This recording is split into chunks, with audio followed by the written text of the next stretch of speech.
दोन भाग आहेत. एक तर या शहरामध्ये आम्हाला पक्षाच्या मर्यादा ज्ञात आहे. ज्या वेळेला भारतीय जनता पक्ष शिवसेना निवडणूक एकत्रितपणाने लढतो त्यावेळेला त्यांची पूर्ण शक्ती त्या ठिकाणी. तरी सुद्धा राष्ट्रवादी काँग्रेस पक्षाने निवडणूक स्वतःच्या बळावरती लढण्याचं धाडस त्या ठिकाणी दाखवलं. त्याच्याबद्दल दोन सहकार्य आणि इतर माझ्या सर्व सहकार्याचं मी अभिनंदन करतो. आता आपण यांच्याबद्दलचा उल्लेख केला, ठीक आहे ना. राजकारण हे सतत प्रवाही असतं, ते नेहमी बदलत असतं. ते बदलत असताना आपले जुने सहकारी आपल्या सोबत त्या ठिकाणी आले तर त्यांना सोबत घेत पक्षाचा विस्तार करण्याचा मनाचा मोठेपणा दाखवायचा असतो. ते या नेत्याने दाखवलं. त्याच्यामुळे चांगलं चित्र शहरामध्ये बघायला मिळत आहे. राष्ट्रवादी काँग्रेस पार्टीमध्ये होते ते का सोडून गेले अशा पद्धतीने वक्तव्य दिले, नेमका तुमचा रोष कोणावरती? रोष हा कोणा एका व्यक्तीबद्दल नाही, त्या प्रवृत्तीबद्दल आहे.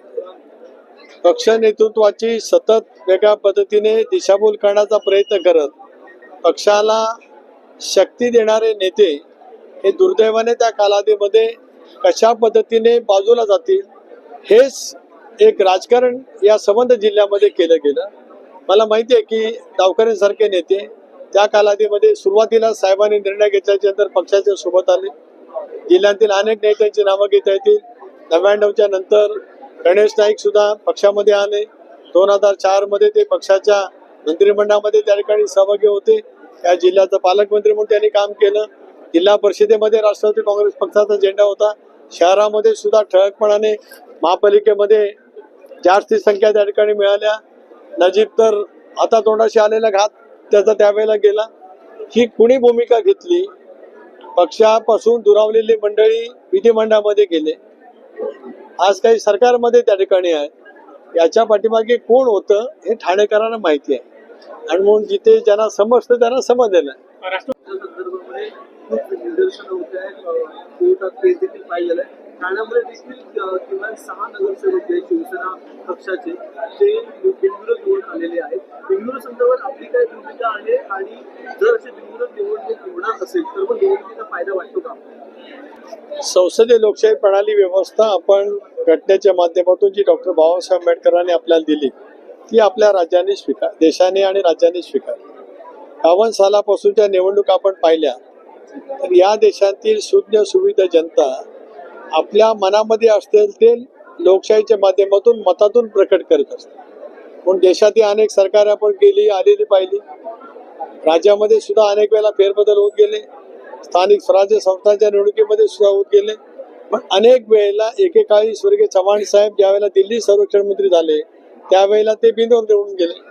राज्यामध्ये सुद्धा बिनविरोध विधानसभेवरती निवडून जात होते. यावेळेला एक खरं आहे की संबंध महापालिकेच्या निवडणुकीमध्ये सर्वाधिक बिनविरोध यावेळेला झाले.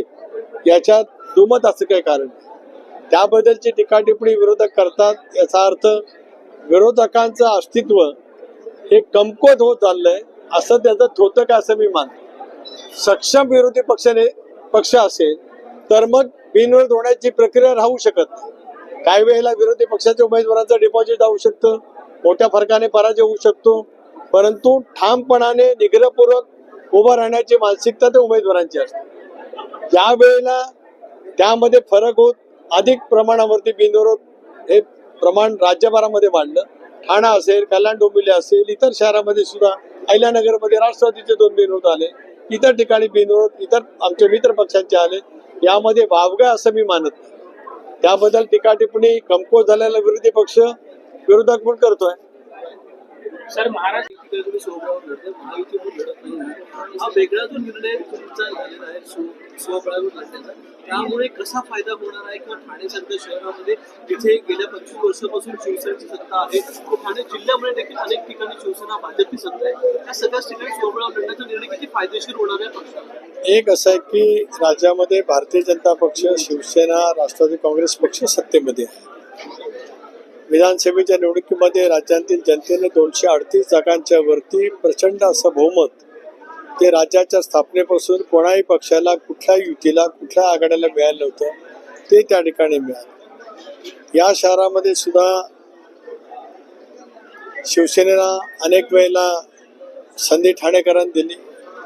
भारतीय जनता पक्ष एकेकाळी संसदेमध्ये याच मतदारसंघातून यशस्वी होत होता. राष्ट्रवादी काँग्रेस पक्षाची स्थापना झाल्याच्या नंतर या शहरात आणि या जिल्ह्यामध्ये सुद्धा राष्ट्रवादी काँग्रेस पक्षाला मोठ्या प्रमाणावरती पाठबळ मिळालेलं होतं. या निवडणुकीमध्ये ज्या वेळेला महायुती म्हणून आम्ही सामोरं जातो त्यावेळेला भारतीय जनता पक्ष शिवसेनेची युती झाली, मुंबईमध्ये झाली, ठाणे शहरामध्ये झाली, कल्याण डोंबिवलीत झाली. या शहरामध्ये दोन प्रमुख असलेले राजकीय पक्ष एकत्रित आल्याच्या नंतर राष्ट्रवादी काँग्रेस पक्षाच्या जेवढ्या नगरसेवक होते तेवढ्या जागा आम्ही त्या ठिकाणी लढू शकत नव्हतो. शेवटी युती म्हणून समोर जात असताना जागा वाटपातलं काही सूत्र त्या ठिकाणी असतं. त्यामुळे त्या दोन प्रमुख पक्षांची युती झाल्याच्या नंतर राष्ट्रवादी काँग्रेस पक्षाने स्वतंत्रपणाने या निवडणुकीला सामोरचा निर्णय त्या ठिकाणी घेतला. मुंबईमध्ये सुद्धा भारतीय जनता पक्ष शिवसेनेची अशी त्या ठिकाणी युती झाली. नाशिकमध्ये आम्ही आणि शिवसेना एकत्रित लढतो. कोल्हापूरमध्ये तिन्ही पक्ष एकत्रितपणाने लढत आहेत. जळगावमध्ये तिन्ही पक्ष एकत्रितपणे लढत आहेत. तर राज्यात वेगवेगळ्या ठिकाणी वेगवेगळी राजकीय परिस्थिती आहे. त्या परिस्थितीमध्ये दादांच्या नेतृत्वाखाली या शहरामध्ये आम्ही तो निर्णय घेतला. साहेब, तुम्ही कुठेतरी स्थानिक स्वराज्य संस्था निवडणुकीमध्ये भाजप आणि राष्ट्रवादी काँग्रेस पाठीमध्ये सर्व काही आलबेल आहे का असं पद्धतीचं चित्र दिसून येत आहे. कुठेतरी अजित पवारवरती टीका होते, तर भाजपचे अनेक नेते जे आहेत ते अजित पवार टीका करतात, भाजपचे अजित पवार गटाचे नेते जे आहेत ते भाजपवरती टीका करते. एक असं आहे की ज्या वेळेला नगरपालिकेच्या निवडणुकांच्या वेळेला सुद्धा राज्यभरामध्ये टीका टिप्पणी होत गेली होती. राष्ट्रवादी काँग्रेस पक्षाने त्या टीका टिप्पणीमध्ये कुठेही सहभाग नव्हता. महानगरपालिकेच्या निवडणुका स्वतंत्रपणाने लढण्याचा निर्णय झाल्यावर मुख्यमंत्र्यांच्या जवळ ज्यावेळेला चर्चा झाली त्यावेळेला मी होतो, दादाही होते, प्रफुल्लभाई होते. त्यावेळेला जरूर आपण परस्परांच्या विरोधामध्ये लढतो आहोत.